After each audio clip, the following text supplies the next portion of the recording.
right, guys, week 8 or second week of the performance phase, the workouts are as follows.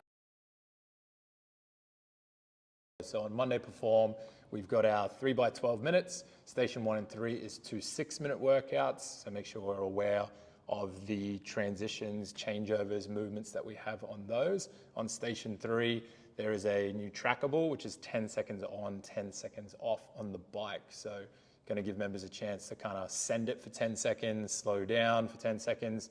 They do that for 2 minutes or 6 intervals in total, and that is something that's in the app now. So make sure if members want to track it, they can.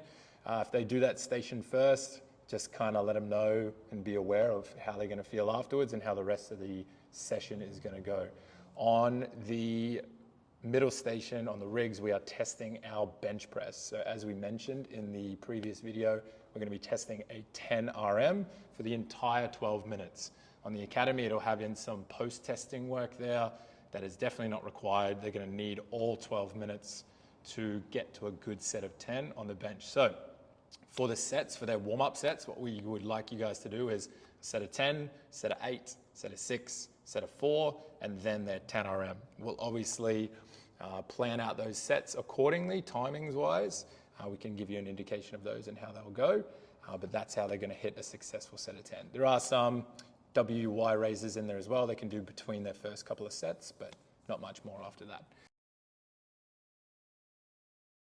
Tuesday lift is going to have a 9-18-9, their back, which is wicked. We're going to have 18 minutes to test the 10 RM deadlift. So similar build up to yesterday's bench press, except we're going to do 10-8-6, 2 sets of 4, and then their 10 RM, just to make sure that they are very well warmed up before they hit any of those. Depending on what they've been doing and your location as well, they can either reset or touch and go on their set of 10, because that is quite a long time to be under tension. Be aware of one of the new movements in there, the banded bridge clam as well. That'll be on the Academy. Then when we look at Wednesday, it's an individual workout for time. Be aware of the start, and every 5 minutes, they're going to be completing 5 burpees, or 10 burpees, sorry. Ooh, that's going to be spicy.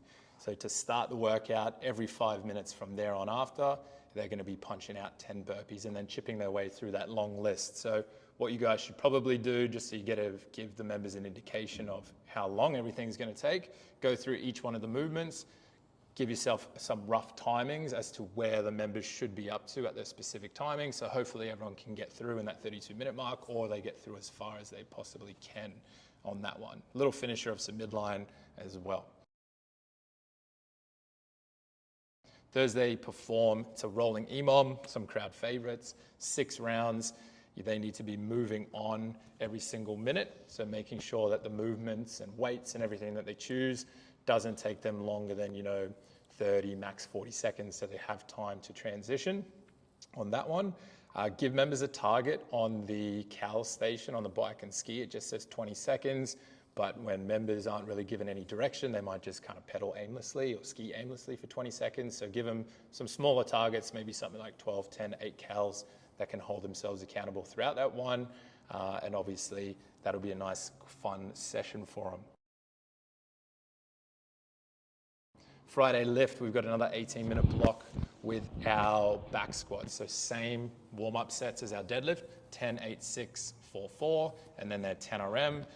There is a plate hip opener they can do between, let's say, the first 2 sets. You don't want to continuously do that. You don't want to continually get more mobile as the weight gets heavier. You want everything to be stiff and tight and ready to exert force. So make sure it's just for the first couple. The split squat or front foot elevated split squat, we're going to build on that progression from last week. So if members did it, they increased their range, they got comfortable with it, they can add some load and obviously test that just that little bit more. When we look at Saturday sweat, it's 5 7-minute stations. Just notice the burners at the very bottom of the Academy to be aware of as well. And also on that day, you're going to see your max chin-ups or seated chin-ups in there also. So give them a good week.